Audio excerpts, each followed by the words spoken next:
Sir, ও sir, আমার 10-20 টাকা দিবেন, ওরা ভাত খাইতাম।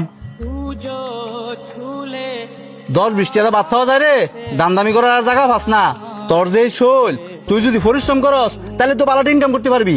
স্যার, আমি তো আপনার কাছে ভিক্ষা চাইতাছি না, ওটা ভাত খাওয়ানোর লেগে টিয়া চাইছি।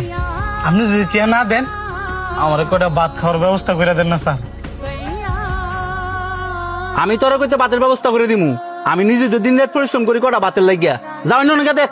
স্যার, এই অসল ফাওটা লইয়া শরীরটা আর মানতাছে না, এন্দা আবার প্রচন্ড খিদাও লাগছে। আমি কিন্তু স্যার ভিক্ষা করে খাই না, আমি একজন দিন মজুর। আজকে কোনো কাজ পাই নাই, এ কারণে বাধ্য হইছি পেটের ক্ষুধায় আমার কাছে হাত পাতার লেগে। হ্যাঁ, কাম না করলে ফেটে খাওয়ান জুটতো না। পৃথিবী বড়ই কঠিন। যা যা গিয়া কাম বিছে গিয়া।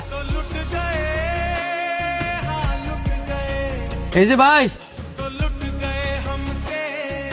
আপনি ওই এদিকে এদিকে।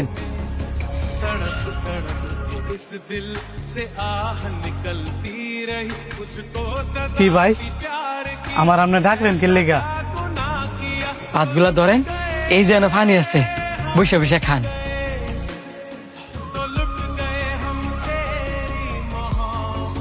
আমি কেমনে খাই? এই ভাত তো আপনি খাইতে বসেন। আমি খাইতে বসে দেখে কি হয়েছে? আমার খিদার চেয়ে আপনার খিদাটাই বেশি। ধরেন, তাড়াতাড়ি বয়ে খেয়াল। ভাই, আপনারা যে আমি কি কমু আমি নিজেও বুঝতেছি না। আপনার বোঝা লাগতো না, ভাতগুলা খাইয়া আমার লেগে দোয়া করেন, তাই লইব।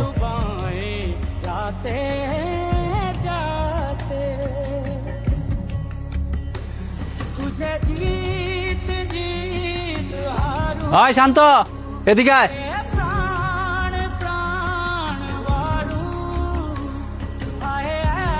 আপনি বসে খান, আমি দেখতাছি। জি ছোট সাহেব বলেন। দিন দিন দেয়া যায় দরা তুতলায় পড়তাছে। এই যে তুই তোর বাগের খাবার তার জন্য দেলাইছস, তোর লাগে কি বাড়ির ভিতরে এক্সট্রা খাবার আনতে তুইছে?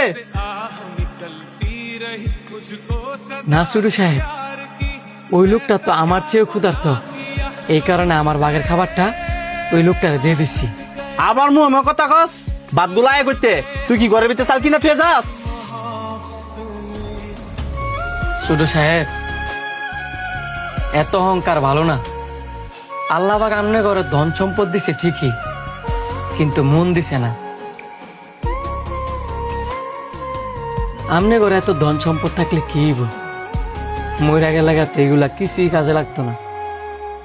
ওই যে লোকটা আপনার কাছে ভাত চাইছে, আপনি যদি কড়া ভাত খাওয়াইতেন, মইরা গেলে গা ওই লোকটার দোয়ারে আপনার কাজে লাগতো। এই যে আল্লাহ পাক আমনে ঘরে এত এত ধন সম্পদ দিছে, এগুলো তো মাত্র একটা পরীক্ষা।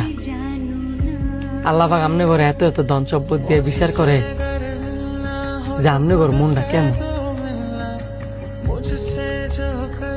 একটা কথা কি জানেন ছোট সাহেব, ভাতটা হয়তো বা আমার ভাগের ছিল, কিন্তু রিজিকে ছিল ওই লোকটা, যেই কারণে ওই লোকটা এই ভাতগুলো খাইতেছে। আরেকটা কথা মনে রাখবেন, মানুষকে খাওয়াইলে কোনোদিন কমে না, বরঞ্চ আল্লাহ পাক আরো বাড়াইয়া দেয়। আমি হয়তো বা ছোট মুখে আপনার অনেকগুলো কথা শোনাইছি, ভুল হয়ে থাকলে মাফ করে দিবেন।